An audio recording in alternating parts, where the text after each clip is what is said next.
আসসালামু আলাইকুম, আমন্ত্রণ জানাচ্ছি চ্যানেল আই সংবাদে আপনাদের সাথে আছে আমি নবনীতা। বিস্তারিত সংবাদের শুরুতেই জানিয়ে দিচ্ছি ফ্রেশ আটা ময়দা সুজি সংবাদ শিরোনাম। কার্যক্রম নিষিদ্ধ আওয়ামী লীগের ভারতীয় অফিস বন্ধে দিল্লির প্রতি ঢাকার আহ্বান, দুদেশের সম্পর্কে বিরূপ প্রভাব ফেলার আশঙ্কা। জুলাই সনদের অবস্থান সংবিধানের ওপরে হতে পারে না বলছে বিভিন্ন রাজনৈতিক দল, চূড়ান্ত খসড়ায় বিএনপি সহ কয়েকটি দলের মতামত প্রদান। নির্বাচন নিয়ে আবারও ষড়যন্ত্রের অভিযোগ তুলল বিএনপি, পিআর পদ্ধতি জনগণের উপর চাপিয়ে দেওয়ার অভিযোগ। মনোনয়ন ফর্ম জমার শেষ দিনে ডাকসু ও হল সংসদের জন্য ছাত্রদলের প্যানেল ঘোষণা, উমাম্মা ফাতেমার প্যানেল ঘোষণা আগামীকাল। এবং স্বাস্থ্য বান্ধব জাতীয় নীতি প্রণয়নে প্রধান উপদেষ্টার আহ্বান, রোগ নিয়ন্ত্রণ সহ শিশু কিশোর ও নারী স্বাস্থ্যে অগ্রাধিকারের তাগিদ।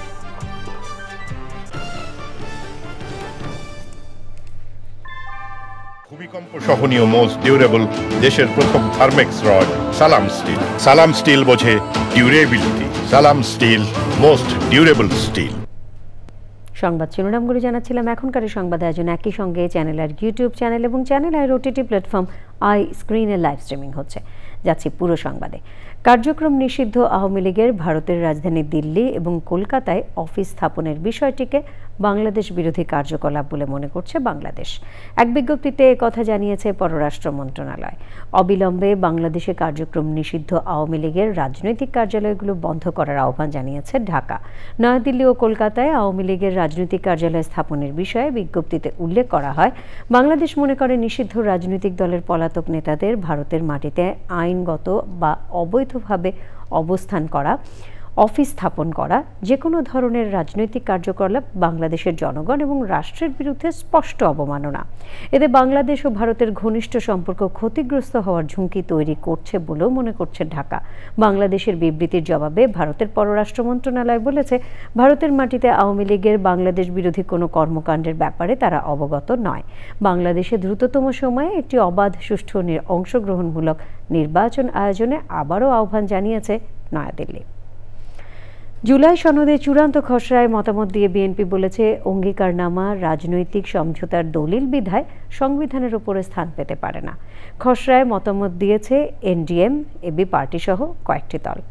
সিপিবি, গণফোরাম, বিপ্লবী ওয়ার্কার্স পার্টি সহ কয়েকটি দল 2-1 দিন সময় চেয়েছে।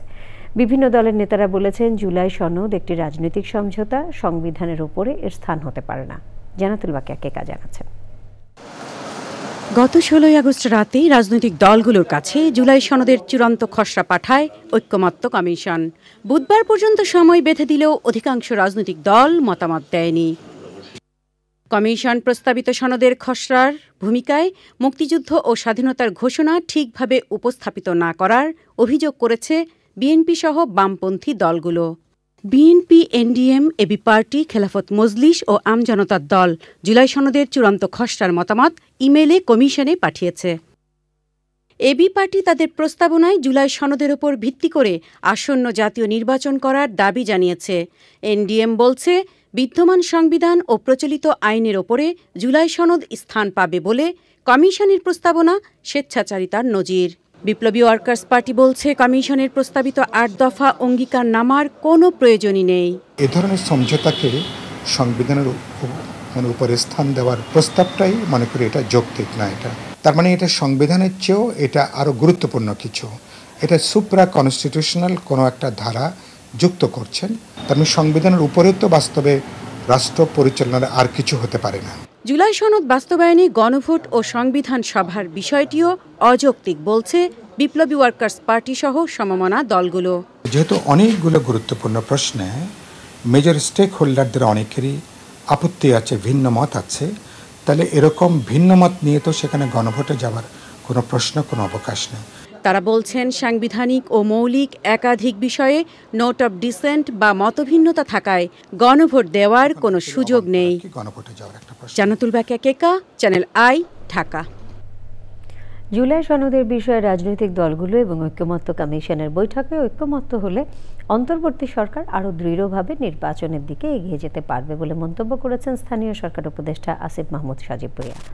বিকেলে রংপুরে আবু সাইদ চত্বরে আবু সাইদের স্মৃতিস্তম্ভে পুষ্পার্ঘ্য অর্পণ করে তিনি এসব কথা বলেন। সে সময় ছিলেন বেগম রোকেয়া বিশ্ববিদ্যালয়ের উপাচার্য অধ্যাপক ডক্টর শওকাত আলী, জেলা প্রশাসক Mohammad Rabiul Faisal, Rangpur metropolitan police commissioner Majid Ali ও অন্যরা।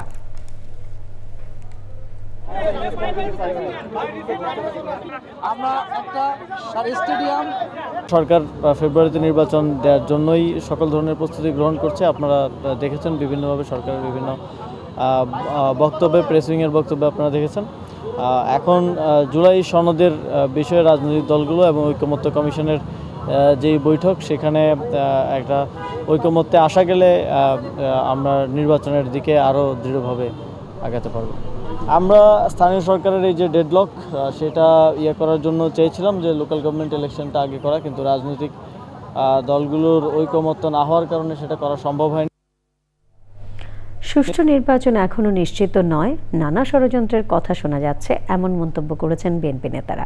নয়াপল্টনে কেন্দ্রীয় কার্যালয়ে 1 সেপ্টেম্বর দলের প্রতিষ্ঠাবার্ষিকীতে সপ্তাহব্যাপী কর্মসূচি ঘোষণা করে তারা বলেন, নির্বাচনী পিআর পদ্ধতি জনগণের উপর চাপিয়ে দেওয়া হচ্ছে। রাহুল রায় জানাচ্ছেন, আগামী 1 সেপ্টেম্বর বিএনপির 47তম প্রতিষ্ঠাবার্ষিকী উদযাপনে আলোচনা সভা, দলের প্রতিষ্ঠাতা ও সাবেক রাষ্ট্রপতি জিয়াউর রহমানের মাজারে শ্রদ্ধা জ্ঞাপন, শোভাযাত্রা সহ সপ্তাহব্যাপী কর্মসূচি দিয়েছে বিএনপি।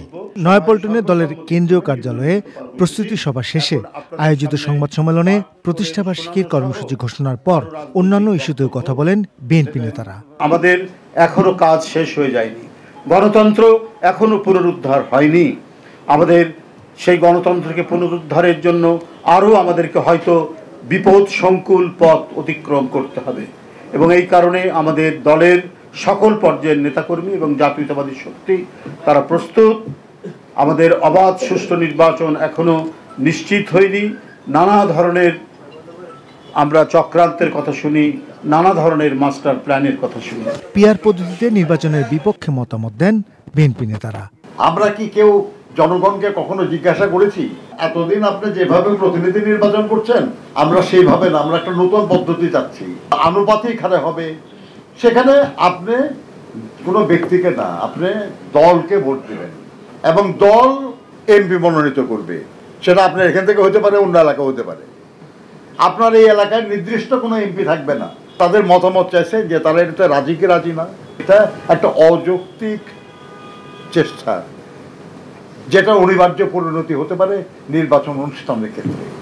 বিএনপি নেতারা বলেছেন, যে কোনো ইস্যুতে রাজনৈতিক দলগুলোর মধ্যে সবসময় আলোচনা হতে পারে, তবে গণতন্ত্রের পক্ষে সবার একমত থাকা উচিত।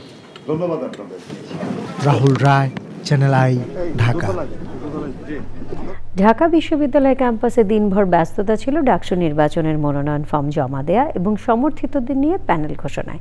প্রতিটি সংগঠন শিক্ষার্থী বান্ধব ক্যাম্পাসের প্রতিশ্রুতি দিয়েছে। মিথিলা নাজরিন জানাচ্ছেন, ঢাকা বিশ্ববিদ্যালয় কেন্দ্রীয় ছাত্র সংসদ ডাকসু নির্বাচন আগামী 9 সেপ্টেম্বর। নির্বাচন ঘিরে মনোনয়নপত্র জমা দেওয়ার শেষ দিনে প্যানেল ঘোষণা করে জাতীয়তাবাদী ছাত্রদল। চাংখার বলে যখন বলেছিলাম প্লিজ কেউ কাউকে ছেড়ে যায় না, সেদিন উপস্থিত ছাত্র জনতা কেউ ছেড়ে যায় নাই। বাচ্চা বাচ্চা ছেলেরা রক্ত দিয়ে এই অঙ্গীকার ধরে রেখেছিল। বৈষম্য বিরোধী শিক্ষার্থী সংসদ এর ব্যানারে মনোনয়নপত্র জমা দিয়েছেন গণতান্ত্রিক ছাত্র সংসদ সমর্থিত পূর্ণাঙ্গ প্যানেল সদস্যরা।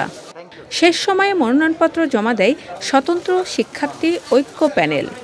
5 আগস্টে যেখানে জুলাই অভ্যুত্থানের মধ্য দিয়ে আমাদের বাংলাদেশের রাজনৈতিক কাঠামোর একটা পরিবর্তন আসার কথা, সেই জায়গায় আমরা দেখেছি পুরনো যে বন্দোবস্ত সেটাই কিন্তু নানানভাবে আসলে আমাদের বিশ্ববিদ্যালয় ক্যাম্পাসগুলোতে আবার চেপে বসছে। হয়তো ছাত্রলীগের নামে না, কিন্তু অন্য কোনো নামে, অন্য কোনো পরিচয়ে। তো আমরা সেই জায়গায় মনে করি যে ঢাকা বিশ্ববিদ্যালয় নিডস টু মুভ ফরওয়ার্ড। প্রত্যেক প্রার্থী নিজ নিজ অবস্থান তুলে ধরেন। শিক্ষার্থীদের জন্য ছাত্র সংগঠন সব ধরনের কাজ করবে এবং প্রশাসনের যে সমস্যাগুলো আছে সেগুলো সমাধানের জন্য চেষ্টা করবে। ছাত্রদের কাছে সবারই জনপ্রিয়তার একটা ব্যাপার আছে। আমার হলের যে একটি বেড, একটি টেবিল দেওয়ার ব্যবস্থা করব এবং আমাদের হলের যে খাবারের মান সেটা উন্নত করার ব্যবস্থা করব। মনোনয়নপত্র জমাদানের সার্বিক অবস্থা তুলে ধরেন চিফ রিটার্নিং অফিসার। সর্বমোট 509টি মনোনয়নপত্র জমা পেয়েছি। এর ভিতর 149টি মনোনয়নপত্র জমা পড়েনি। নির্বাচন নিয়ে যাতে কোনো প্রশ্ন না ওঠে সে ব্যাপারে সচেষ্ট থাকার কথা জানিয়েছেন সংশ্লিষ্টরা। মিথিলা নাজনীন, চ্যানেল আই, ঢাকা। স্বাস্থ্যবান্ধব জাতীয় নীতি প্রণয়নের আহ্বান জানিয়েছেন প্রধান উপদেষ্টা অধ্যাপক ডক্টর মোহাম্মদ ইউনূস। বলেছেন, প্রতিটি নীতি রোগ নিয়ন্ত্রণ, শিশু কিশোর ও নারী স্বাস্থ্যের অগ্রাধিকার ও সচেতনতা বৃদ্ধিতে সহায়ক হতে হবে। প্রধান উপদেষ্টা বলেন, অসংক্রামক রোগ শুধু স্বাস্থ্য খাতের চ্যালেঞ্জ নয়, বরং এটি ব্যক্তিগত জাতীয় জীবনের উন্নয়নের সঙ্গেও সম্পৃক্ত। মোস্তফা মল্লিক জানাচ্ছেন। রাজধানীর তেজগাঁওয়ে প্রধান উপদেষ্টার কার্যালয়ে শাপলা হলে অসংক্রামক রোগ প্রতিরোধ ও নিয়ন্ত্রণে সমন্বিত উদ্যোগ এবং বাস্তবায়নের লক্ষ্যে আন্তঃমন্ত্রণালয় সহযোগিতা বাড়াতে যৌথ ঘোষণাপত্র স্বাক্ষর অনুষ্ঠান। যৌথ ঘোষণাপত্রে 35টি মন্ত্রণালয় বা বিভাগ সই করেছে। 5টি মন্ত্রণালয়ের সিনিয়র সচিবের হাতে যৌথ ঘোষণাপত্র তুলে দেন প্রধান উপদেষ্টা। সুস্থ সবল প্রজন্ম গড়ে তোলার উপর জোর দেন প্রধান উপদেষ্টা ডক্টর মোহাম্মদ ইউনূস। যে কোনো পরিস্থিতি হোক না কেন এবং যত চ্যালেঞ্জিং থাকুক না কেন, আমাদেরকে সুস্থ সবল প্রজন্ম গড়ে তুলতেই হবে। পৃথিবীর প্রায় সব দেশেই অসংক্রামক রোগ দিন দিন বিস্তৃত হচ্ছে। বাংলাদেশের আর্থসামাজিক ভৌগোলিক অবস্থান এবং বিপুল জনগোষ্ঠীর ছোট এলাকায় বসবাসের প্রেক্ষাপটে এই পরিস্থিতি আরও সংকটময়। তাই এটি জাতীয় স্বাস্থ্য ব্যবস্থাপনার সম্ভবত সবচাইতে গুরুত্বপূর্ণ দিক। অধ্যাপক ইউনূস যৌথ ঘোষণা বাস্তবায়নের উপর গুরুত্বারোপ করেন। জনস্বাস্থ্য সুরক্ষার ক্ষেত্রে সবচেয়ে জরুরি ও গুরুত্বপূর্ণ নিয়ামকগুলোর বিষয়ে আমাদের যথেষ্ট পরিমাণ সচেতনতা আছে, এই কথা জোর দিয়ে বলা যায় না। নানামাত্রিক শারীরিক ও মানসিক সমস্যার সৃষ্টি হচ্ছে এবং দেশের আর্থসামাজিক উন্নয়নে অগ্রগতির উপর নেতিবাচক প্রভাব পড়ছে। যেমন তরুণদের মধ্যে অনেকে একই সাথে পুষ্টিহীনতায় ভুগছে, আবার অতিরিক্ত ওজন নিয়ে শারীরিক ঝুঁকিপূর্ণ পরিস্থিতিতেও রয়েছে। তামাকের বিরুদ্ধে তরুণ সমাজকে আজ সচেতন করা না গেলে আগামী প্রজন্মের ভবিষ্যৎ অনিশ্চিত হয়ে পড়বে। জরুরি ভিত্তিতে মানুষকে সচেতন করতে হবে। জাতীয় নীতিগুলো এমনভাবে প্রণয়ন করতে হবে যেন সেগুলো স্বাস্থ্যবান্ধব হয়, অসংক্রামক রোগ প্রতিরোধ নিয়ন্ত্রণে সহায়ক হয়। প্রধান উপদেষ্টা বলেন, যৌথ ঘোষণা স্বাক্ষরের মাধ্যমে স্বাস্থ্য সুরক্ষায় একসঙ্গে কাজ করতে সবাই প্রতিশ্রুতিবদ্ধ হল। Mostafa Mallik, channel I, Dhaka. এরই সাথে সংবাদে নিয়ে নিচ্ছে বিরতি। আর বিরতির পর অন্যান্য সংবাদের সাথে জানিয়ে ফিরব। বিরতির পর আমন্ত্রণ আরও একবার। এবারে আমিন জুয়েলার্স আন্তর্জাতিক সংবাদ।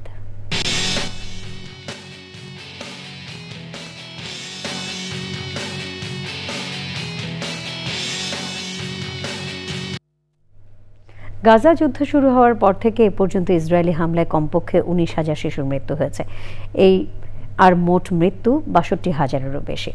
ফিলিস্তিনের স্বাধীনতাকামী সংগঠন হামাস যুদ্ধবিরতি প্রস্তাবে রাজি হওয়ার পরও ইসরায়েলি বাহিনীর হামলায় আরও অন্তত 28 জন প্রাণ হারিয়েছে। তাদের মধ্যে ত্রাণ সংগ্রহ করতে গিয়ে মারা গেছেন 7 জন। জাতিসংঘের ফিলিস্তিনি শরণার্থী বিষয়ক সংস্থা UNRWA জানিয়েছে, গাজায় শিশুদের জন্য কোথাও নিরাপদ আশ্রয় নেই। ইসরায়েলের অবরোধের কারণে তীব্র খাদ্য সংকট ও চিকিৎসা সরঞ্জামের অভাবে পরিস্থিতি আরও ভয়াবহ হয়ে উঠেছে। এদিকে অস্ট্রেলিয়ার প্রধানমন্ত্রী অ্যান্থনি আলবানিজের বিরুদ্ধে ইসরায়েলের সাথে বিশ্বাসঘাতকতা ও ইহুদি সম্প্রদায়কে পরিত্যাগ করার অভিযোগ এনেছেন ইসরায়েলি প্রধানমন্ত্রী বেনিয়ামিন নেতানিয়াহু। আলবানিজকে দুর্বল রাজনীতিক বলে উল্লেখ করেন তিনি। এবারে কৃষি সংবাদ।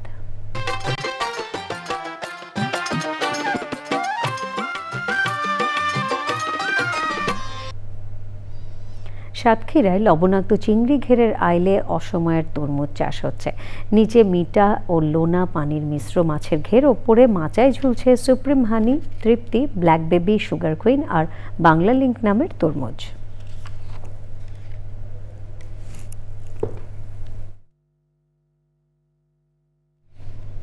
এবারে প্রকৃতি সংবাদ।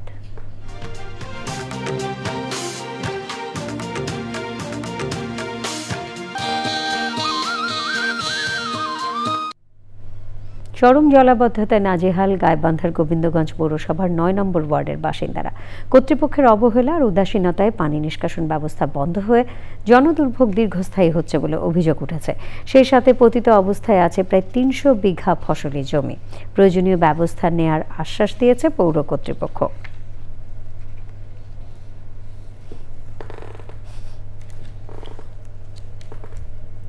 এক্সিম ব্যাংক বাণিজ্য সংবাদ।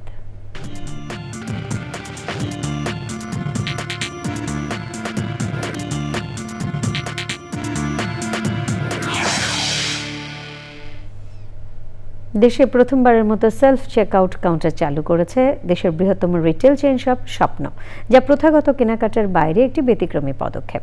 এই পদ্ধতি স্বপ্নের তরুণ টেক টিমের উদ্যোগে ডিজাইন করা হয়েছে। এই প্রজেক্টে মাস্টারকার্ড, সানমি এবং ইস্টার্ন ব্যাংক পিএলসি কারিগরি সহায়তা দিয়েছে।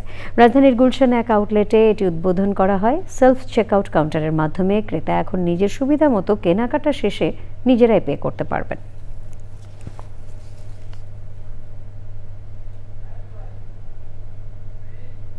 সংবাদে সময় হলো আবারও বিরতির। আর বিরতির পর খেলার খবরে থাকছে থিম্পুতে সাফ। আপনারা দেখছেন চ্যানেল আই সংবাদ। রোহিঙ্গা ক্যাম্পে ইউনিসেফের অর্থায়নে পরিচালিত প্রকল্পের চাকরিচ্যুত শিক্ষকদের পুনর্বহালের দাবিতে করা কক্সবাজার টেকনাফ সড়ক অবরোধ প্রত্যাহার করা হয়েছে। সকাল 7টা থেকে কক্সবাজার টেকনাফ সড়কের কোটবাজার স্টেশনে সড়ক অবরোধ করেন চাকরিচ্যুত শিক্ষকরা। অবরোধের কারণে সকাল থেকে ব্যস্ত এই সড়কে তীব্র যানজট হয়। রোহিঙ্গা ক্যাম্পে ইউনিসেফের অর্থায়নে পরিচালিত প্রকল্পের 1250 জন শিক্ষক চাকরিচ্যুত হয়েছেন। তাদের চাকরিতে পুনর্বহালের দাবিতে সড়ক অবরোধ করা হয়। আন্দোলনকারীদের পক্ষে নেতৃত্ব দেয়া বৈষম্য বিরোধী ছাত্র আন্দোলনের সমন্বয়ক জিনিয়া শামীম জানান, দ্রুত দাবি পূরণ না হলে আবারও সড়ক অবরোধ সহ বৃহত্তর আন্দোলন করা হবে। দক্ষিণ পশ্চিম বাংলাদেশের জলবায়ু, প্রজনন, স্বাস্থ্য, ওয়াশ ও জীবিকার বর্তমান পরিস্থিতি এবং ভবিষ্যৎ পথ নির্দেশনা নিয়ে জাতীয় কর্মশালা করেছে প্ল্যান ইন্টারন্যাশনাল বাংলাদেশ। কর্মশালায় সম্প্রতি সম্পন্ন হওয়া স্কোপিং স্টাডির ফলাফল উপস্থাপন করা হয়। এতে বলা হয়, জলবায়ু পরিবর্তন কেবল পরিবেশগত চ্যালেঞ্জ নয়, এটি একটি গভীর মানবিক উন্নয়ন সংকটও বটে। প্রজনন, স্বাস্থ্য, অধিকার, পানি, স্যানিটেশন ও স্বাস্থ্যবিধি, ওয়াশ এবং জীবিকা, এই 3 ক্ষেত্রে পারস্পরিক দুর্বলতা রয়েছে, যা নারী, তরুণ ও প্রান্তিক জনগোষ্ঠীকে সবচেয়ে বেশি ঝুঁকিতে ফেলছে। কর্মশালায় প্রধান অতিথি হিসেবে ছিলেন পরিবেশ, বন ও জলবায়ু পরিবর্তন মন্ত্রণালয়ের অতিরিক্ত সচিব মোহাম্মদ নাভিদ শফিউল্লাহ। বিশেষ অতিথি ছিলেন পরিবার পরিকল্পনা অধিদপ্তরের মহাপরিচালক ডক্টর আশরাফি আহমদ, আবহাওয়া অধিদপ্তরের পরিচালক মোহাম্মদ মোমেনুল ইসলাম এবং বাংলাদেশের সুইডেন দূতাবাসের ফার্স্ট সেক্রেটারি নায়োকা মার্টিনেস ব্যাকস্ট্রম। এবারে খেলার খবর। কার্যক্রম নিষিদ্ধ আওয়ামী লীগের ভারতীয় অফিস বন্ধে দিল্লির প্রতি ঢাকার আহ্বান, দুদেশের সম্পর্কে বিরূপ প্রভাব ফেলার আশঙ্কা। জুলাই সনদের অবস্থান সংবিধানের ওপরে হতে পারে না বলছে বিভিন্ন রাজনৈতিক দল। চূড়ান্ত খসড়ায় বিএনপি সহ কয়েকটি দলের মতামত প্রদান। নির্বাচন নিয়ে আবারও ষড়যন্ত্রের অভিযোগ তুলল বিএনপি। পিআর পদ্ধতি জনগণের উপর চাপিয়ে দেওয়ার অভিযোগ। মনোনয়ন ফর্ম জমার শেষ দিনে ডাকসু ও হল সংসদের জন্য ছাত্র দলের প্যানেল ঘোষণা। উমামা ফাতেমার প্যানেল ঘোষণা আগামীকাল। এবং স্বাস্থ্য বান্ধব জাতীয় নীতি প্রণয়নে প্রধান উপদেষ্টার আহ্বান, রোগ নিয়ন্ত্রণ সহ শিশু, কিশোর ও নারী স্বাস্থ্যে অগ্রাধিকারের তাগিদ।